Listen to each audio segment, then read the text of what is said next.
Hi, I'm Mark Edwards. Welcome to Travelogue and welcome to the Shanghai Expo 2010.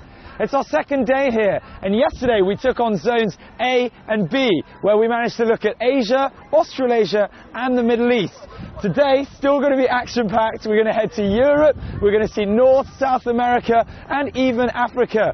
Hopefully we'll also be able to give you some tips about some of the things that we've worked out over the last day or so. So, let's meet the queues.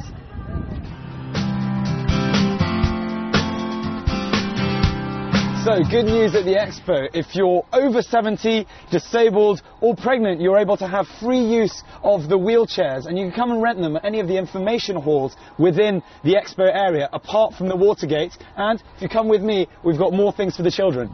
And another good thing is that for all you tired parents out there, there's free use of these rather funky coloured prams for all children aged under the age of 3. So you've tried out Asia, Australasia and the Middle East. Now it's time to hit up Zone C. Here we land the countries of Europe, North and South America and Africa.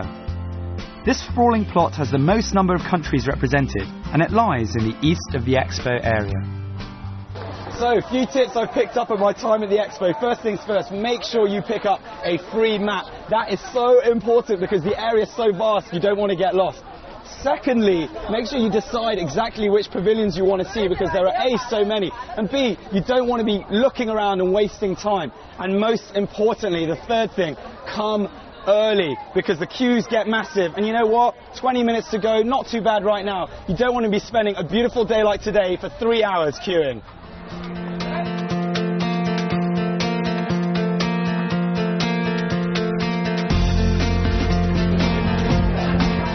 Well, no wonder. I mean, look at that. No wonder it's one of the most popular pavilions in the whole of the Expo. And I'm not just being biased because it is Britain. But this really is all about nature. It's not really technology, it's nature. And that reflects what the Shanghai Expo is all about. Low carbon emission and a green Expo as a whole. Let's go inside and have a look.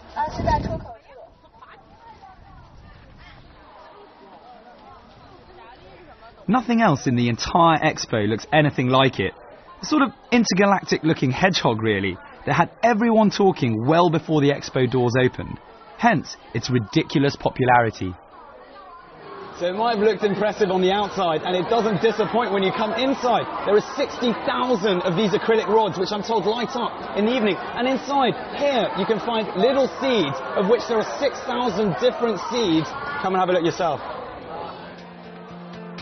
More than 60,000 seeds are embedded here in the UK's Pavilion of Ideas. It's a little metaphor for how ideas, like seeds, take root and grow.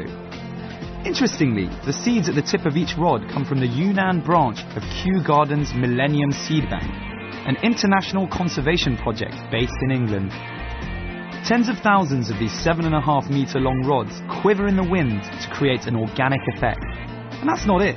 During the day, they act like fibre optic filaments, drawing on daylight to illuminate the interior. So you might be wondering what the undulating ground around me is for. Well, it signifies wrapping paper. So it's like a gift from the UK to China, and a slightly porcupine-like gift it is. Now, in 1851, the very first Expo took place in London. I might be a little biased, but I think they're still doing a pretty good job. Word on the street is, this is one of the must-see pavilions, one of the most popular ones, so get down here and have a look for yourself. Where are you guys from? Chile. From Chile? All the way from Chile. And how long are you planning to spend here in Shanghai? A week. 1 week. Okay, what's been your favourite part of the Expo so far? This one? The UK pavilion. Why? Because the seats are very amazing. UK.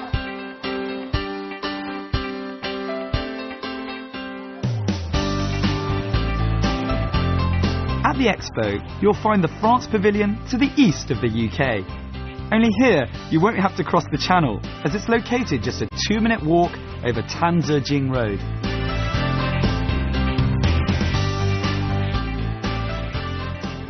Absolutely rotten today. Home number 2. We've made our way to the French pavilion, and what they've gone for is an attack of the senses. So as you can see, beautiful around me. There's music as well for the ears. Hopefully when we go inside, a bit of something to smell, maybe even something to eat, and hopefully a couple of things to touch. But on top of that, they are trying to highlight that they are still one of the most romantic countries in the world, but plenty more as well. Nicknamed the sensual city, the French pavilion is laced with some of the most alluring sights, smells, tastes and sounds. Come here for a bit of joie de vivre. Admire French gardens, smell French perfume, taste that French cuisine and watch clips from classic French films to soak up the glamour of this impossibly romantic country. Pavilion doesn't fail to surprise. It's a visual treat where we've got the Musée d'Orsay, the famous Musée d'Orsay in Paris, that's handed over the sculpture that you can see behind, sort of, and 6 paintings all down here. An absolute feast for the eyes. With the City of Love as its capital, France is explored here in all its beauty and romantic languor. A special fragrance has been concocted specifically for the expo, and couples are allowed to get married for free here.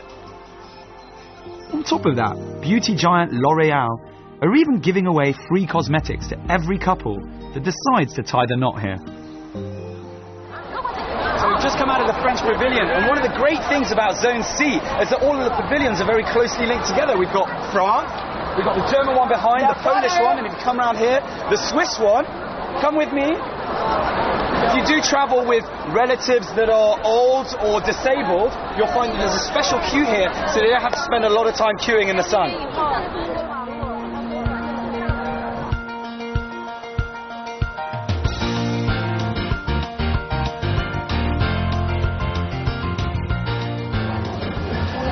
So for many people, coming to the Swiss pavilion might be about taking their cable car, but on the way in you get to learn a bit about their culture. In this particular room we've got 6 languages spoken here, which in a way reflects the languages that are spoken in Switzerland. Now they are trying to tell us about their lives and how they perceive the relationship between urban and rural areas. Let's hear what this lady's got to say. Sono ticinese, in Svizzera parliamo 4 lingue. I come from Ticino, the part of Switzerland where Italian is spoken. Known for its sweeping Swiss Alps, it's home to over 7 million people living in a multicultural land of German, French, Italian and other tongues. This juxtaposition of languages is one of the main themes in the Swiss pavilion, as well as the pristine landscapes which can purify you head to toe. However, the magnet is this cable car which takes you up to the roof and opens up a panorama of classic scenery as well as the zone as a whole. So finally the bit we've all been waiting for, the highlight of the Swiss pavilion. It's their cable car. We've queued for a long time. Takes 4 minutes to go round, but I'm sure it's going to be worth it. Urban on the outside, rural on the inside. Very exciting.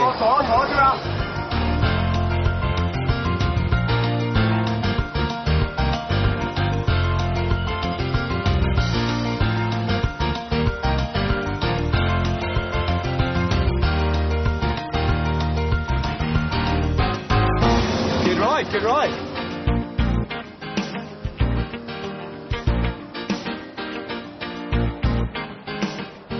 All that fresh air will probably make you hungry, so head over to the Belgium and European Union Pavilion. So when I say Belgium, you'll probably think Tintin, the home of the European Union, the Smurfs, fantastic beer, and of course, chocolate. Now here at the Belgian Pavilion, they'll teach you how the best chocolates in the world, arguably, are made. And at 11 in the morning, 3 p.m. and 6 p.m, you'll even get to try some for free. How awesome is that? Eddie, why do you think Belgium has the best chocolates in the world? Well, first we have a tradition of more than 50, 60 years making chocolates. I'm making myself for 25 years. 25 years? Yes. And we only use the best ingredients for the chocolate making. We only use the best ingredients for the fillings. There are special fillings like the cream, the buttercream, the pralines, the ganache.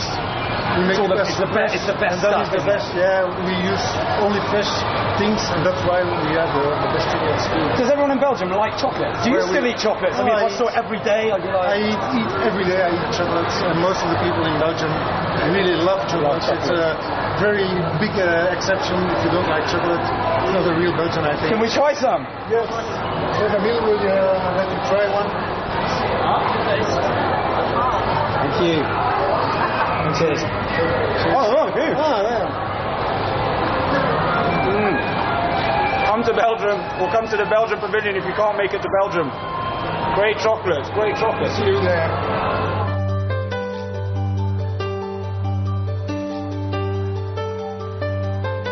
Now be very careful here.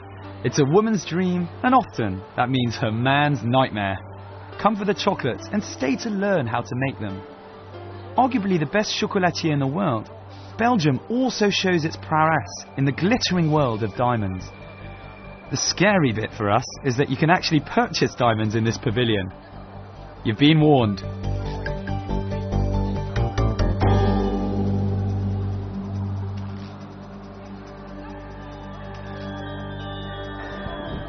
Benvenuti in Italia! Welcome to Italy! For many, the home of fashion, opera and fast cars. And you know what? If you make your way down to the Italian Pavilion here in Shanghai, you'll get all of that and much more. We've got designs by Prada, Versace, Dolce & Gabbana. There's a booze cruise in the background where you can have a look at the Chianti. As you can see, opera hanging on, and there's even, for you culture vultures, a huge copula behind. It really is something for everyone. Don't cry too much at the fact that you won't be able to afford most of these things for years to come. Just enjoy the ride around.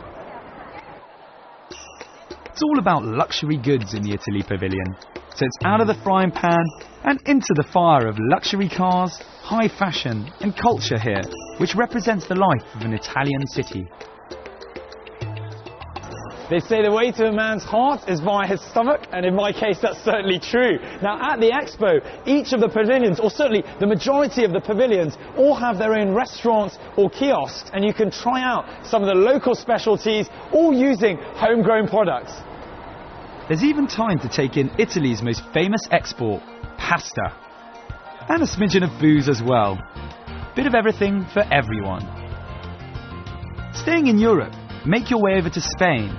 Shaped like a basket, the pavilion is dressed in more than 8,000 wicker panels as a tribute to the wicker weaving tradition in Spain and China.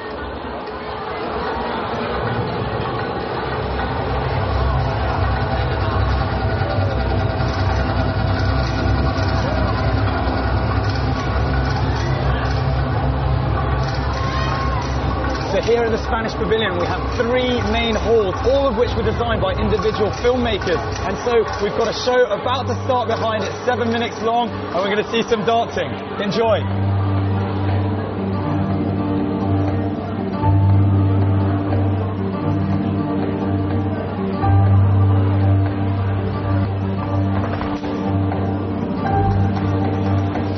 Spanish filmmakers, each representing a different decade, have created the displays here based on a theme from the city of our parents to the city of our children. And you can turn up the heat with some authentic Spanish flamenco dancing here. Well worth the wait. Vibrant, colourful and sexy, who wouldn't mind a taste of Spanish life?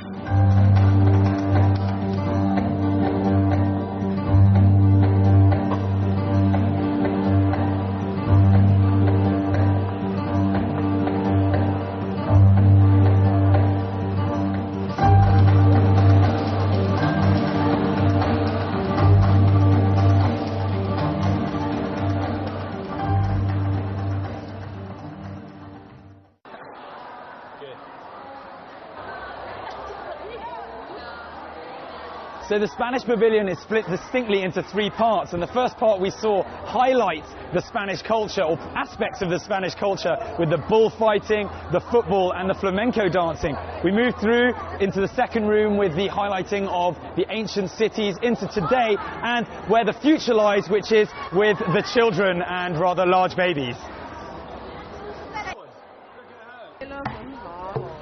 Gracias.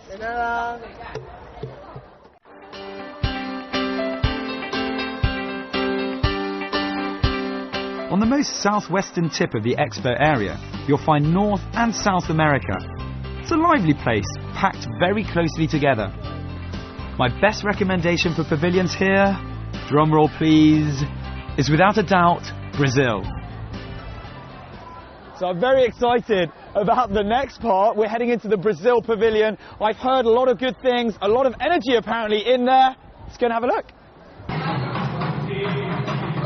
So I'll tell you what, as soon as you get into the Brazilian pavilion, you can feel the energy everywhere. There's samba music on the outside. As soon as you come in, we're in this room. It's called the Room of Happiness. And this is everything that Brazilians find that makes them happy. We've got football, we've got capoeira, we've got samba. You can hear it behind. I tell you what, it's impossible not to get into the vibe. I feel great in here.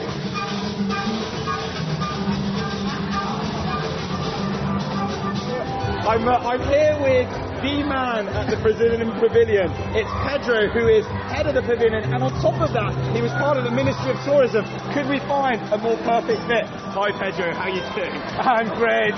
Welcome. Thank you very much. Thank you very much. Tell me about the Brazilian pavilion. Brazilian pavilion is about energy. We are now at the very heart of the Brazil pavilion, and this is the most beautiful image you can have. Brazilians in different places in Brazil having lunch together. Have a look at it and feel the music inside your heart. It makes you feel like you want to kind of move a bit. Yeah, that's like the Brazilian rhythm. Okay, that's samba. What's great about Brazil? Tell me, what do you love about Brazil? Our joy, our happiness, and our regional fest, our carnival, our samba. That's samba. That's samba. What about my arms? What do I do with my arms? You can do whatever you want. That's Brazil. You're free.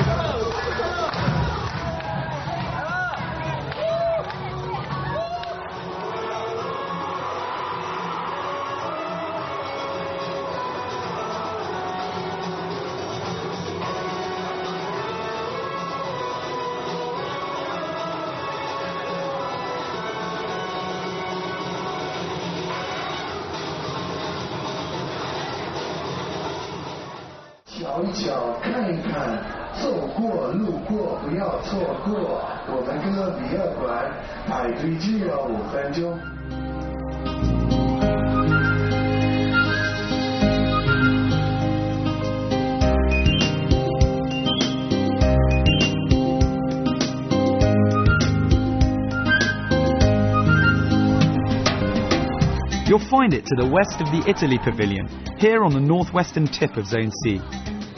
Open your eyes to the cultures you may have never come across. Lots to learn, short queues, definitely worth it. So if you're a little bit tired of having walked around all day just trying to check out one country, you can come to the African Pavilion, where they really have almost all of the African countries are united here. And the great thing is you find out a bit about their history, a bit about their culture, and probably more importantly, you can pick up a lot of their goods and buy them originally from. So come and get some maracas, say it at the Kenya stand. All of this, everything here is all made in Kenya. Absolutely everything. If anything, it's a chance to buy some authentic souvenirs from all these different African countries, or try out some of their food and drink. If you're lucky enough, you can even have a bongo class.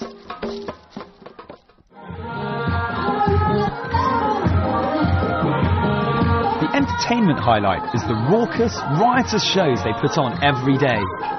Each African country has a chance to roll out its music, dancing and singing in some way. We were lucky to find ourselves with a great performance, and the crowd really gets involved, so be prepared for a lot of fun.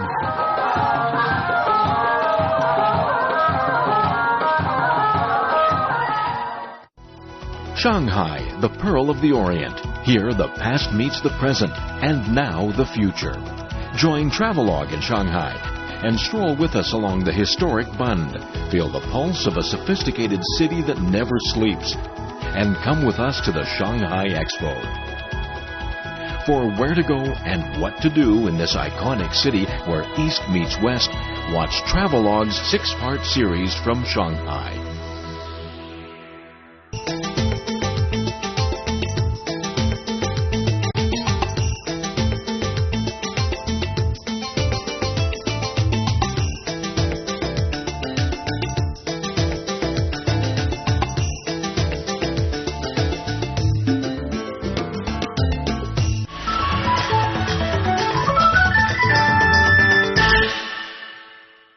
day 3 of our time here at the Expo, and we've come over to Puxi, where we find zones D and E. Now, a bit of information for you. There are 13 gates, or 13 entrances at the Expo, 5 of which you'll find in Pudong, 3 of which you'll find here in Puxi, 4 down by the water, so they're water entrances, and 1 by the subway, which I think makes 13 overall. Now, the most important thing is planning. If you plan well, you'll lose time in the queue, and that's what you want. So whichever pavilion you want to go to, choose the right entrance. So for many, Pudong is the central area in the Expo, but there's still plenty to see here in Puxi. And one of the main attractions in Zone E is a showcase by cities from all over China and all over the world, where they highlight their innovations to do with urban living and also get a chance to share their ideas on how to tackle the difficulties of urban life.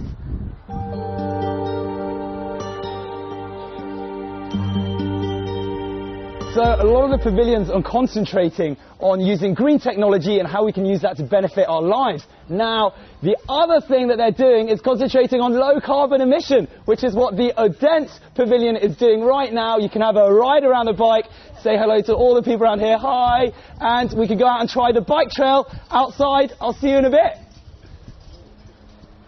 Do make sure you pick up your bike in Odense and take it onto the trail that's been laid out outside the pavilion. It's totally free and a good chance to get some exercise as well as those all-important stamps. That's a fantastic stamp. Look at that. Time to head on to Zone D, where 11 corporations have set up shop. There's a healthy mix of corporations from China and the rest of the world. Located just west of Zone E and hugging the Huangpu River, there's even an elevated walk nearby to enjoy some people and pavilion watching. So, over the last couple of days, we've been able to see how countries and cities are going about reducing their carbon emission. Now we're seeing how corporations in zones D and D do exactly the same. I'm going to give you a clue as to where we're going next. I'm told the atmosphere is electric, and some of the images might be a little shocking. It's a terrible pun, but we're heading into the home of electricity in China. It's the State Grid Pavilion. The State Grid is China's main electricity supplier, and here they don't miss a chance to grab your attention with their rather aptly named Innovation Ignites Dreams.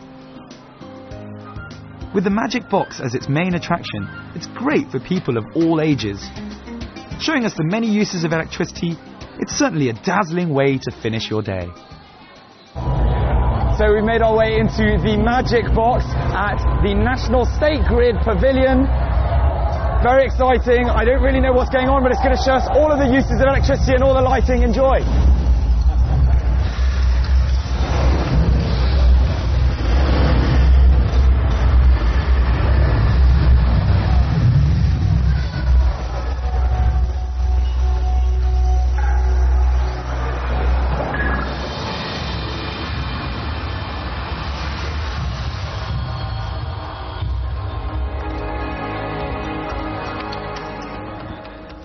So important whilst you come to the Expo to keep your eyes and your ears peeled in terms of looking for these information points. They can tell you when the shows that you want to see are on, as well as what pavilions you ought to avoid in terms of very long queuing times. So keep your eyes peeled for some of these things. Okay, so it's a long wait for some of the most popular pavilions, but where else would you get a myriad different cultures right next door to each other? Whether you go for a taste of a new culture, prove your talent with an ethnic dance, or to gawk at the technology of the future, you must come to the Expo. It runs for 6 months until October, and it's much cheaper than a round-the-world plane ticket. So, that's it. That's the end of our 3-day adventure here at the Shanghai World Expo 2010. I hope we managed to give you a good insight into everything that goes on here. It's a fantastic event.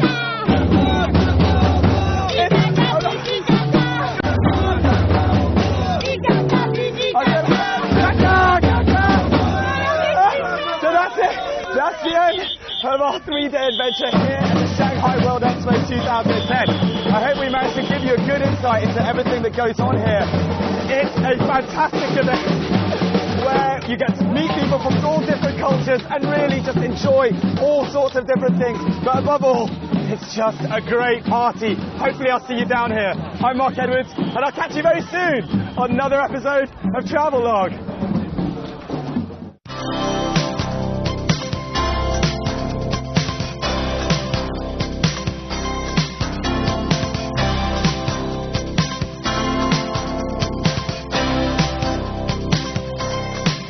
Halls within the expo area apart from the water gates, and if you come with me we've got more things for the children.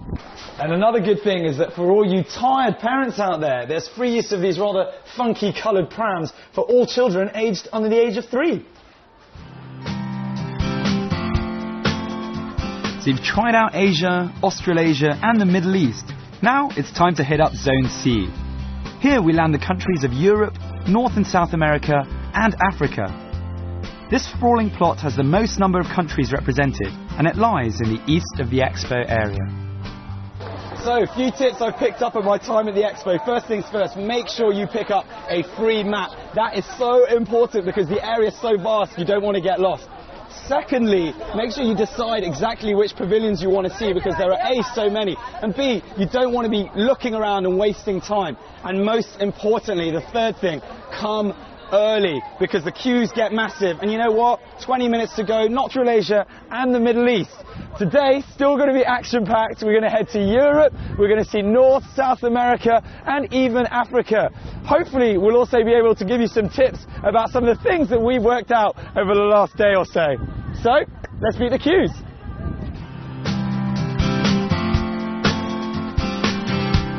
So, good news at the expo. If you're over 70, disabled or pregnant, you're able to have free use of the wheelchairs and you can come and rent them at any of the information. Too bad right now, you don't want to be spending a beautiful day like today for 3 hours queuing.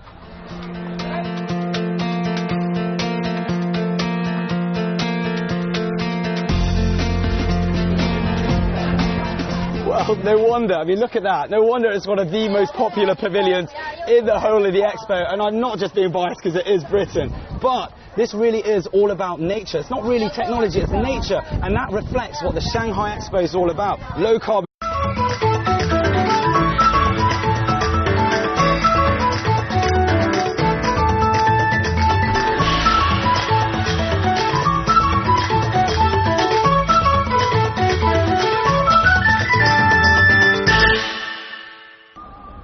Hi, I'm Mark Edwards. Welcome to Travelogue and welcome to the Shanghai Expo 2010.